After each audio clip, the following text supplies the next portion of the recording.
Hello guys, welcome back to my channel. It's Pro Gaming Sia here again.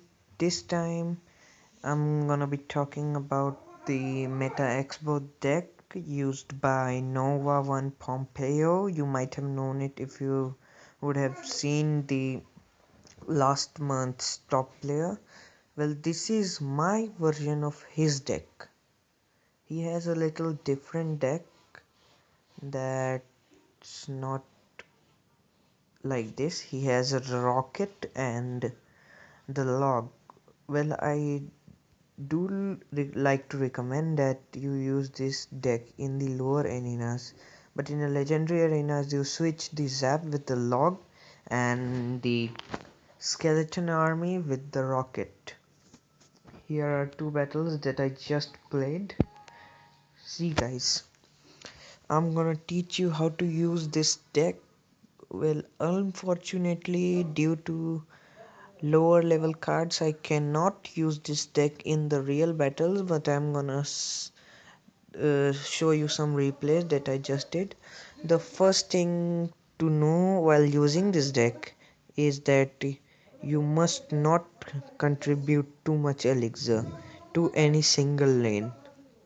See, as he placed his knight, I placed my X-bow and used the ice golem to tank it. Then I was gonna use the fireball, but I didn't see the barbarians come in, so I played the mega minion. After that, I was gonna drop the skeleton army, but I didn't drop that because the thought came to my mind never to contribute much elixir on a single lane. If you're gonna contribute too much elixir on a single lane, that's not gonna help you at all. The first thing to use this deck is that you must place the Inferno Tower before playing any cards, or at least you must cycle the cards. Once the opponent deploy one or two troops in the same lane, you must push for the opposite lane. Here the fireball would work. And see guys, that's right there, the fireball just pushed the knight. And just to guard the X-bow, I placed my skeleton army, but that was just a risk I had taken. If he had used his baller, that would have been the end for the game, I think. But sometimes you just don't know what to play and you gotta risk it, because the risk can win. As you guys can notice, the I have much more elixir than him because I do contribute less amount of elixir. As the left tower have been drained by half, it's time to push for the same lane. Well, same lane pushes are heavy because see, the ice golem must be placed within the range, and that took almost everyone out and the archers got them. Then the X-bow is placed when there are guarding troops and the positive elixir trade. Now see guys, we still, if you notice the elixir, I have got a free X-bow, free 6 or 8 elixir I got. Now the next replay which I'm gonna show you is a bit harder because the opponent played pretty well. Sometimes you guys just gotta draw the match before you do anything else. And remember guys, if your enemy has a royal giant, never try to cycle between your cards by placing the Inferno Tower.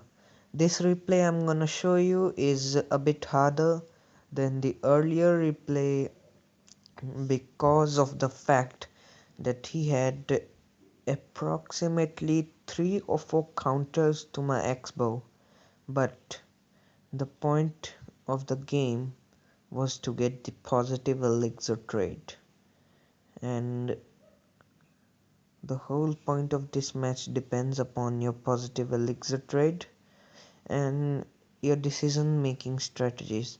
He placed the elite barbarians. I didn't know what to do, so at first I placed my mega minion and I thought they're gonna rush my tower too much, So I deployed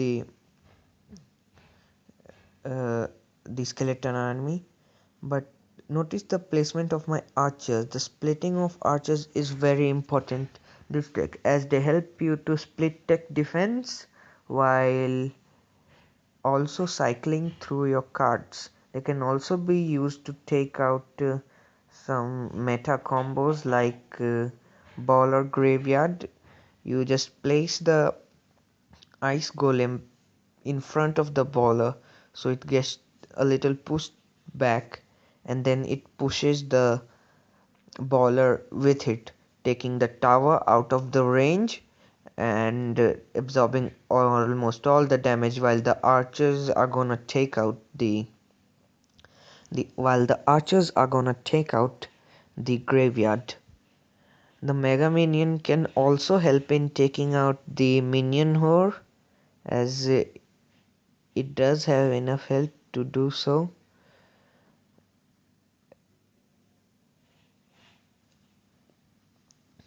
See, I knew he was gonna place the, what do you call that? Yeah, I knew that after I placed my X-bow, he was gonna place his elite barbarian, and so instead of using the skeleton army, I used the fireball. Then that I noticed that I could take him out. As so, see, I just deployed this one, and I was ready for his elite barbarians. I deployed my archers because I saw that the firewall took most of their health out, and then to absorb the damage I did send out the skeleton army, but it didn't work out for me. Thank God that the hawk didn't have any more hits on me, or any more hits on the tower.